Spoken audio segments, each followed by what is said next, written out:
Welcome to Techmark Pod, where we innovate, discuss, and discover the dynamic intersection of technology and marketing. In each episode, we explore how businesses can leverage both to drive growth and innovation. Meet Alvin, our esteemed host for Techmark Pod. With over 15 years of experience as a renowned marketer, project manager, and software as a service architect, join us as we uncover the unique value proposition of integrating technology and marketing strategies, helping you stay ahead in this fast-paced digital world. Hi everyone, welcome to Techmark Pod. Today we're on episode 17 and my guest is Sne the Marketer. Sne, welcome to Techmark Pod. Thank you so much for the invite, Alvin. I'm very excited to be here. Thank you. So today is going to be like a marketing conversation, should I call it a marketful conversation? Maybe a marketful conversation. Yeah. I think we come from different ends of the world in marketing, you know what I mean? And this conversation will be one of the best conversations that we ever had. But Sne, as a tradition, we would like to introduce yourself. Awesome. Thank you so much for having me. My name is Sne Mkize, also known as Sne the Marketer. I own a successful marketing agency called SG Creative Africa. And basically we do through the line marketing. So all the way from door to TV, to PR, to activations, to digital, everything around that space. And we support the big brands and we do quite a bit of work with them. So yeah, that's who I am. I'm the managing director in the business. I think first thing that I want to say, Sne, is I want to say congratulations for a successful business. You have just said that it's a successful business. As a marketer, if I look at my history as a marketer and when I tried to get into marketing, there was not that opportunity for me as a young black person to get into marketing. I'm talking about a decade ago when we were trying to penetrate the marketing field, and almost all agencies were basically, should I say, white owned, but that's the nature of South Africa. You know what I mean? But over the years, we've seen a lot of black agencies that are coming up, and SG is one of them. Yes. You understand? So I'd want you to take us through the history of how did you guys come up with SG Creative? Oh, awesome. So SG Creative was not SG Creative in the beginning, right? Yeah. So I have a marketing background. I have a corporate background. About 10 years ago, that's when I decided to leave the corporate space and I left as marketing manager in a corporate. So my partner and I, who also happens to be my husband, we actually, while I was still working, he's always been a businessman.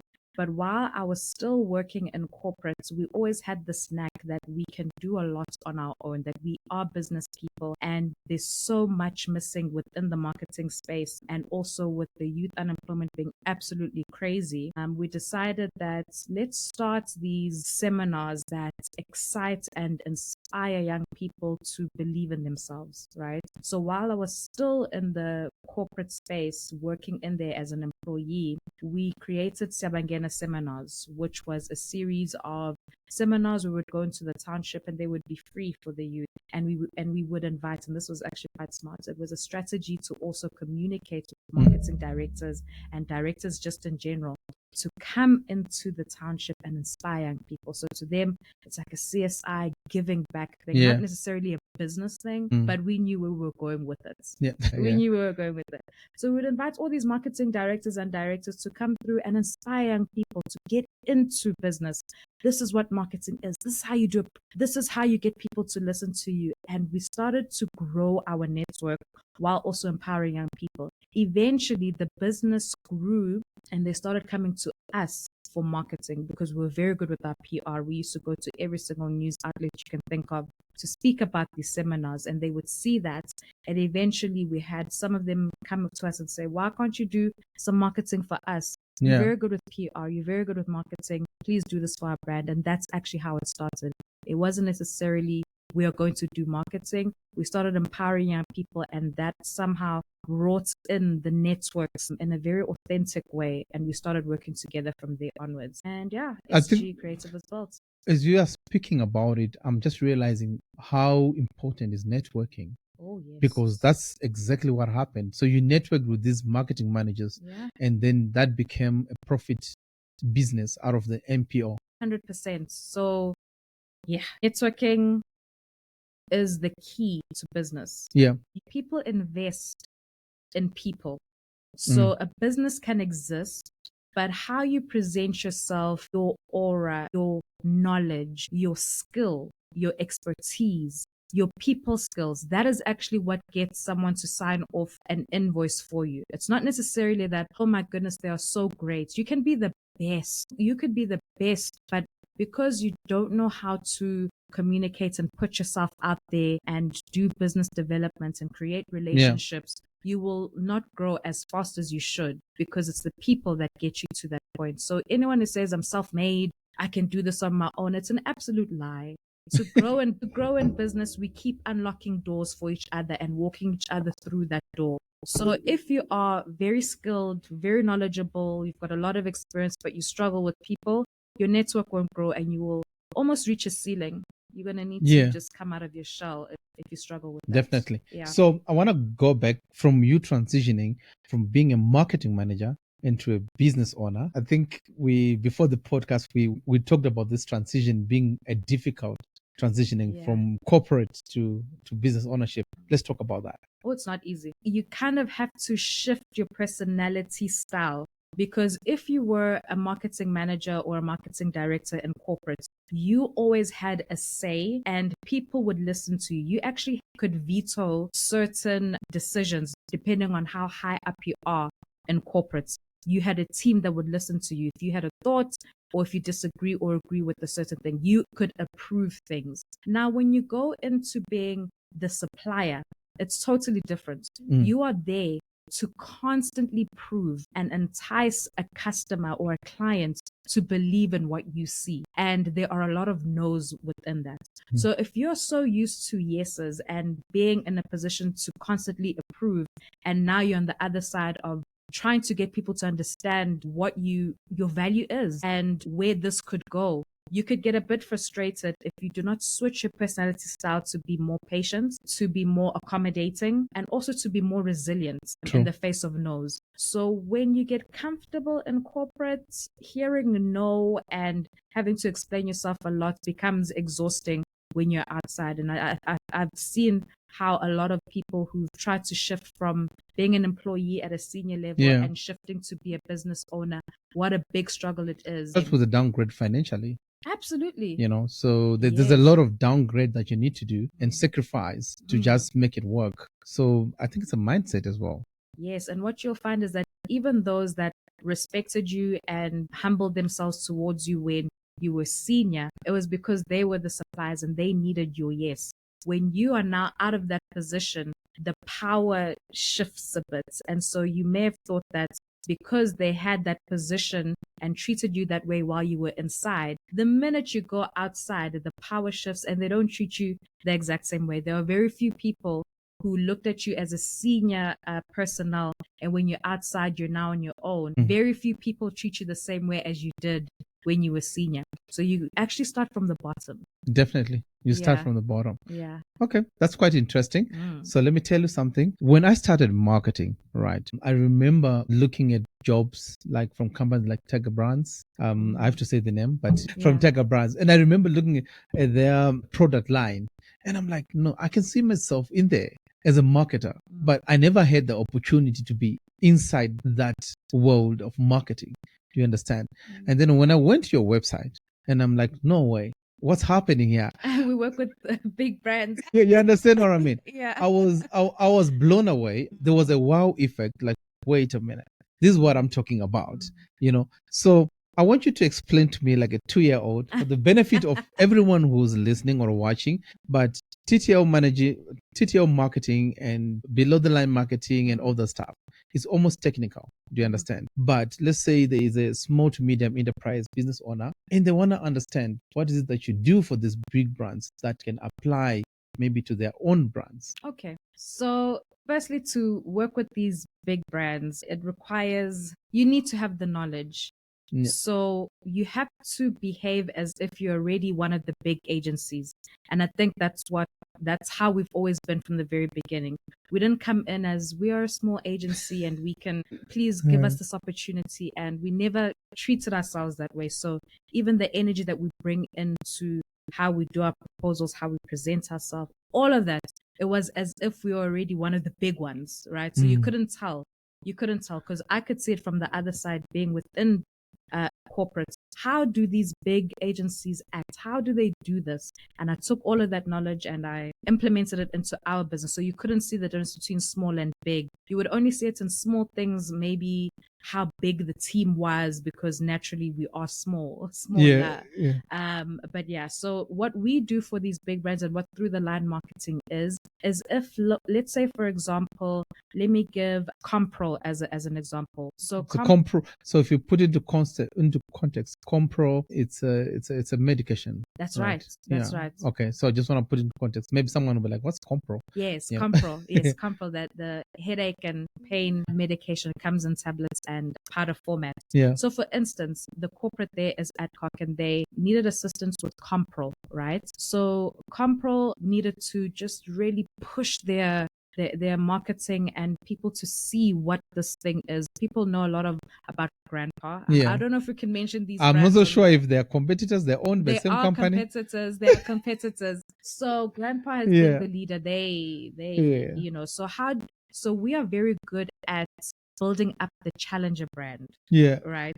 Because the big brands like Grandpa already have those big agencies that are giving them lots of money to do like they're currently doing the tower. So it's a towers, for instance. That's a lot of money. It's not cheap. That's a lot. You know what I mean? Yeah. So we are very good at building up challenger brands that challenge the other ones. So for instance, Compro is a challenger brand, and we needed to build a strategy around how do we make this brand compete with a brand like Grandpa. So we would come up with a strategy. For instance, what do we do on TV? Okay, so if we do not have the budgets to run a whole ad line for maybe 6 months, what can we do? Maybe we can put them onto a TV show like The River. And we have Rahadi speak about Compro. She's got a headache and now she needs it. So we are very strategic in how we do things. How do we push it on social media? How do we get people to interact with the brand and understand what it is that exists in a powder format? So we do the digital. Then how do we get people to interact with the brand on the ground? So we created soccer activations in the township. We had a whole tournament going around nationally for Compro within the townships, where we would have the powder, which is the blue packaging, versus the red packaging, which is the tablets, and we'd have teams competing. We do very creative things, from what you would see on TV, what you would hear on radio. We would also have radio ads, what you would see on the ground, what you would see on digital. We do certain things that put brands in your eyes, so that you can connect with it and see. Just be aware that it exists, so that the next time you have a headache or in pain, it becomes you only think of not the other one. Not the other one. Yeah. I have nothing against the other one, but I get it. We know our work, what we need to do. I don't want to call it the other name that I know, but I'll keep it like that. But the other one. Okay, that's quite interesting. So while you're mentioning all these tactics that you do, and I'm thinking there's a psychological part behind marketing, and you are actually practically doing it. Do you understand? Yeah. It's a conversation that has come up of late when I'm talking to marketers, and we've been talking about the relationship between psychology and marketing. And I don't know if you understand that part, if you can take me through how then you make sure that Compro is seen everywhere, and the effect of it being seen everywhere and every day brings a return on investment. Yeah. You see, that conversation is a very big conversation in corporates, because with the economy at the moment, we're seeing a lot of brands having to prove their return on investment. Even with the slightest budgets, they want to know, what did this do for us? It is easy in some instances. Like for example, if you are going to be doing a sales activation, if you're going to be placed, let's say at Checkers, and you are pushing sales for McCain, those are some of the things that we do. For instance, McCain wants to push their frozen veggies out, and we are going to have a team across nationally be in store and ensure people know and push and get the products off of the shelf. That is easy return investments, right? Where it gets a bit complicated to prove the ROI is in things like billboards or TV ads. That's where you shift your return on investment, and you start looking at it as, my return on investment is the awareness. It's the eyes. It's building on the brand. It's a brand building exercise versus people buying the product right now, because it's quite valuable It is. to be known, to be considered, for people to be aware, because you may find that a person may not need it at this particular time. I don't have a headache right now. I don't need frozen veggies right now. But the next time I do, because I've seen you so much, you will be first in mind for me to choose the next time I do. So you can't really explain that from a monetary perspective as an immediate return. So you may find that your return on investment includes a lot of activity that you would have done to build your brand. So your digital, your billboards, your radio ads, all of that don't necessarily go back to the money instantly. Build over time, and then you'll start seeing the growth over the year or years because of the work that you have done. No one can say they don't know grandpa. Why? Because they've built their brand so well over the years that, they're top of mind. So that's true. why we need to build challenger brands so that they can compete with brands that have already done the great work over the years. Interesting. Over the years, there's been acceleration of technology to the extent that in digital marketing, we kind of forgot about traditional marketing. You understand? So when you get into digital, you forgot that there is actually in the importance of traditional marketing. And as you sit right in front of me, should I say you are proof of traditional marketing still alive? I would say we're both. Yeah. Right. We still believe in both. For instance, why we love digital, why we love the new way of doing things is because where we currently are, that's how the world works. And it is more cost effective than traditional marketing. To put your ad on TV is expensive. To run radio ads, sometimes it does. So if you have a healthy budget, it's good to go there. But if you don't, digital is always such a good way. So instead of putting your ad on SABC One or DSTV, you could just push it on YouTube and make it go. And when you're on YouTube, the ads just keep going and people see them. So we love digital because it is cost effective and the world works that way. And also the millennials and the Gen Zs, we have moved a lot into the digital space. Yeah. So we love to have both. They both work. So we are proof of both. I wouldn't say we're against either. We know the value of both and we are able to tailor strategies based on clients' needs, budgets, and the impact that we can have on their brand if we can tailor it to have a bit of both. But if there's no budget at all to do the traditional stuff, it's not the end of the world. Digital will always be a safe space to create impact as well. Okay. Yeah. So in terms of marketing impact, if you had to compare traditional and digital, I'm thinking maybe it's different products will perform differently. But from your experience, which one has got more impact depending on the product? Let's look at Compro. Yeah. Unfortunately, I'm just going to use Compro for now. problem. Yeah. Let's look at Compro. Yeah. Which one has got more impact and effect? Gives you more results. It's both. So what's important about servicing brands is to understand who they're speaking to. Yeah. So brands that are more youth focused, we would push them more into the digital space. But brands that are more, let's say their target markets, it actually goes up until the 50-year-olds, we would have to include the traditional as well. Because TV and radio is still alive. It's still alive and kicking and relevant to that specific market, the older market. And also when it comes to the millennials, for instance, they still do watch TV, they still do listen to radio, but they don't listen to it as per se when I'm just sitting and let's just see what comes on. It's very scheduled. You know that I want to watch Showmax. I want to watch a specific show at 8 p.m. It's very scheduled, right? So it's all about who are you speaking to? What are they watching? Where are they at a specific time? And you may find that they love to listen to maybe Radio 702, a specific show. Then go there. Or they love Kaya FM and they love that specific show. Go there. It all depends on where your people are. Oh, okay. So it's not a blanket approach. It just depends. Who's your target market? How do they behave? What do they listen to? What do they watch? And then we tailor it based on that. So I can't say this is the best or it's all specific to who you're talking to. Sne the Marketer on LinkedIn. Sne the Marketer speaks about AI, right? You had a conversation on AI and I thought it was a quite interesting conversation. Remind me if I forgot them, but I remember We spoke about people using AI to generate content. Yes, let's have that conversation now. Yeah.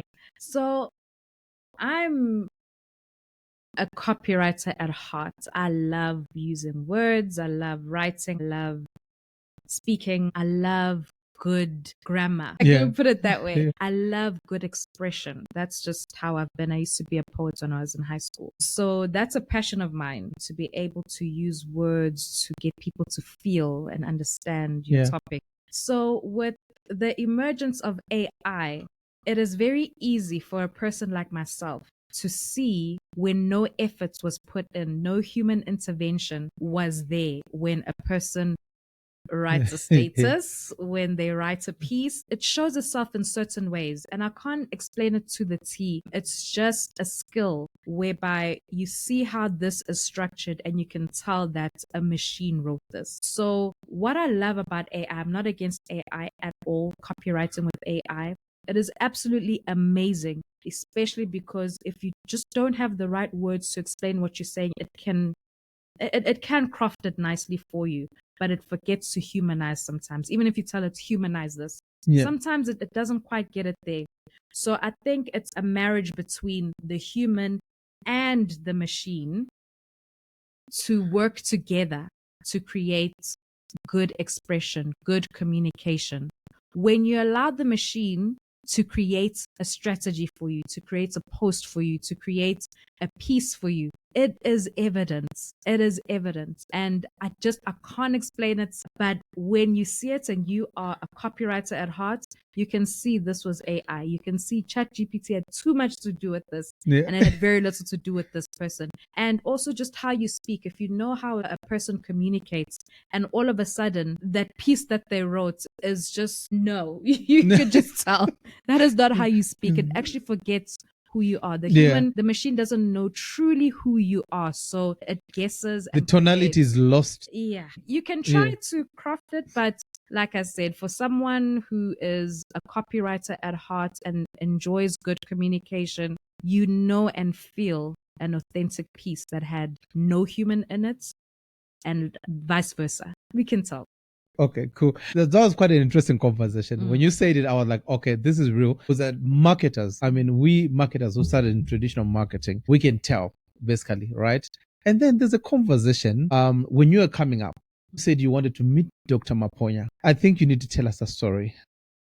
Yeah, that is a very special story. And I think before I go into it, it really speaks to, when you're at the end of your life, at the last years of your life, and you have achieved everything that you wanted to achieve, and all you want to do at this point in time is to impart into others, especially the youth. I think that's exactly what happened in our meeting. I met an old man, an old wise man, a giant in business, the father of South African business, if I'd even put it at that. And I met him at a point where he was in a space where he wanted to just impart onto the next generation, because he wouldn't be here to see the effects of all of that knowledge being used up. So he needed to just give it away as much as possible. And I just felt blessed. So how this happened was during the time when we were doing the Siyabangena seminars, we were going to Soweto Theatre and we were thinking who would be the best person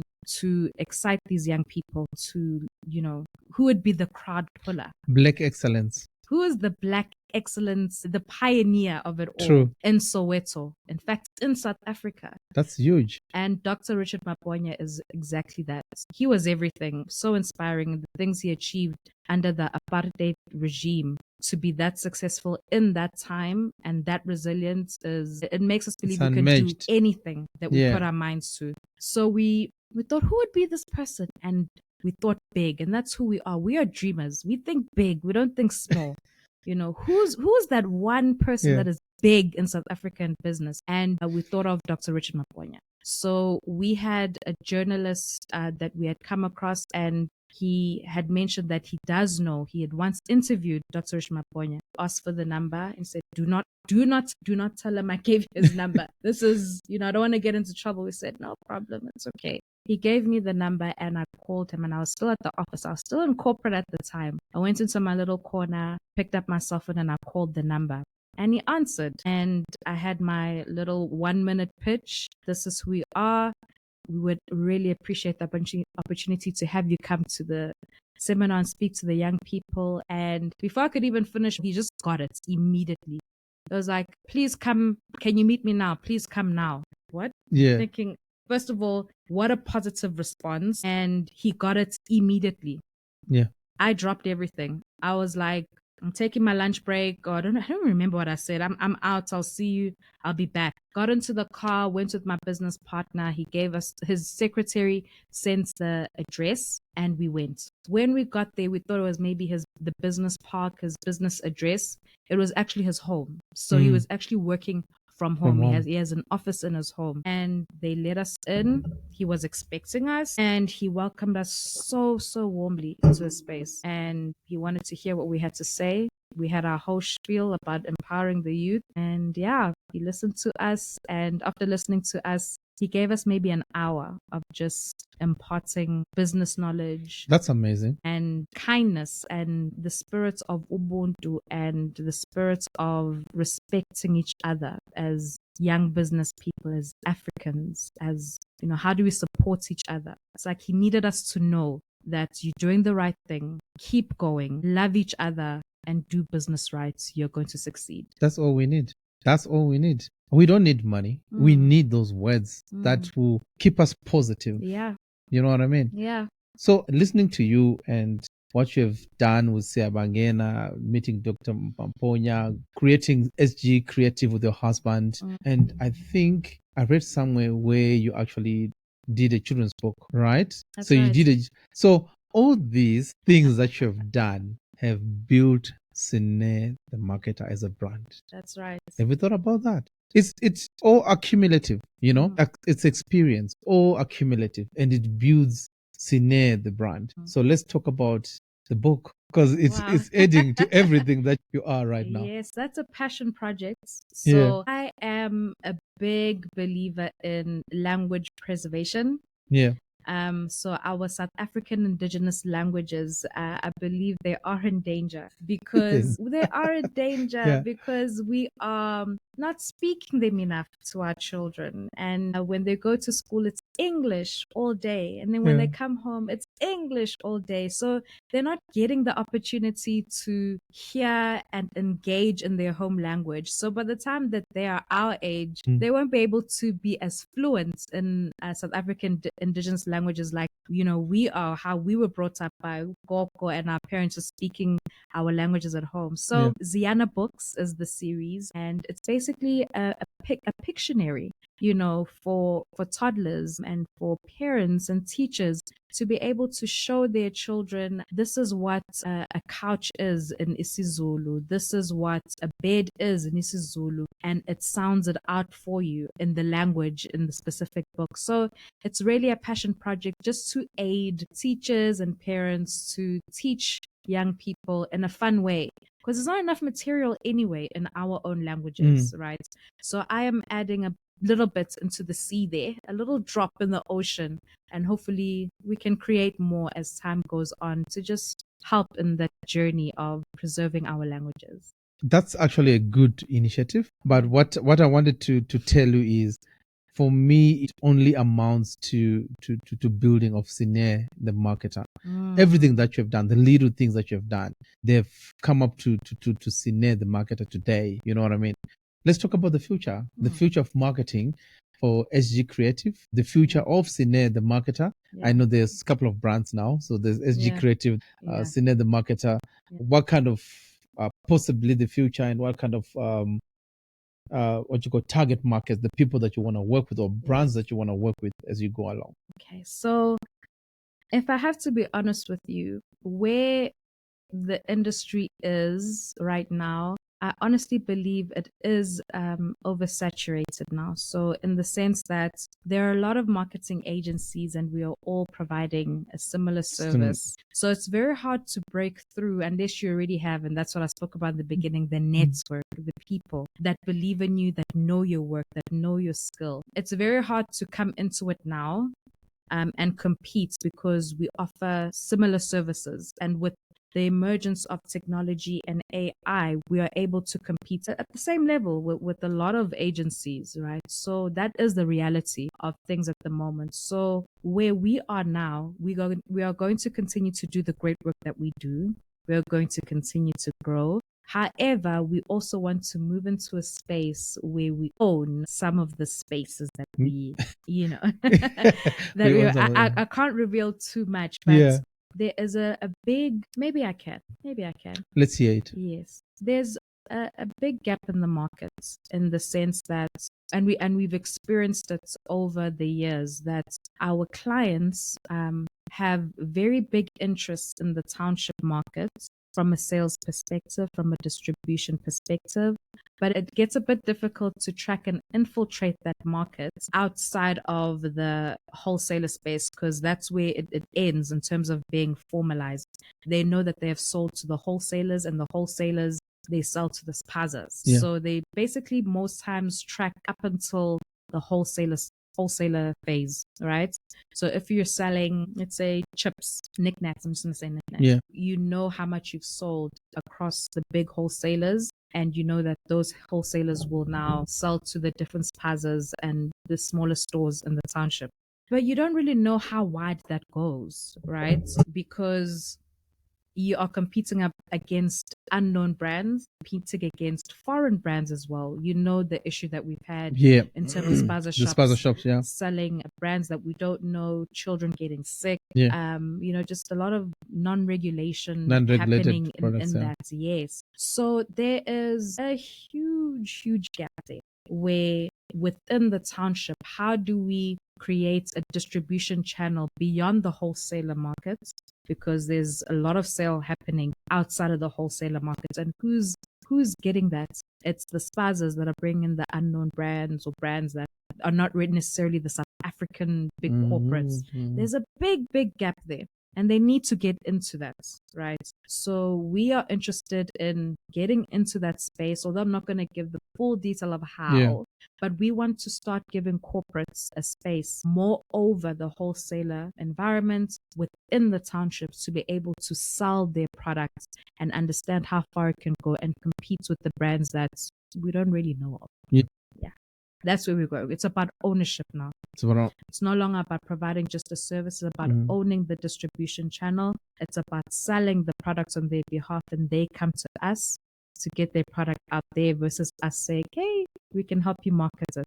That's where we are. Wow. Okay. That's quite interesting. Yeah. And maybe I'll come back and tell you more once this thing is... We have more conversations. Yeah. That's fine. Okay. So do you have any last remarks? I know I've been asking you questions and questions, but do you want to give us more last remarks that you have? Not really. I just want to say I'm very proud of you guys. Thank you. I think what you're doing is amazing work, to have conversations around technology, around marketing, bringing in the professionals. I think we are having a lot of conversations about what's happening in society, and there's a lot of podcasts that speak about that, and they are relevant to certain social issues that we have, and some are just gossip, and some are just, but this is so valuable, especially for young people who want to elevate themselves and grow themselves. This is the perfect platform that you have created, and I wish you nothing but the best. Continue in your journey. You've got it, and thank you so much for creating this for us, for young people. Really, God bless this beautiful hustle. Thank you. Thank you very much, Sne. I received the blessings. That almost sounds like a gospel podcast. Thank you very much for watching this episode with Sne. There's a lot that we've spoken about. We will have another conversation, by the way. This is not the last conversation, but we have another conversation. Thank you for sharing and engaging with Techmark Pod, and basically following our channel. See you later. Bye.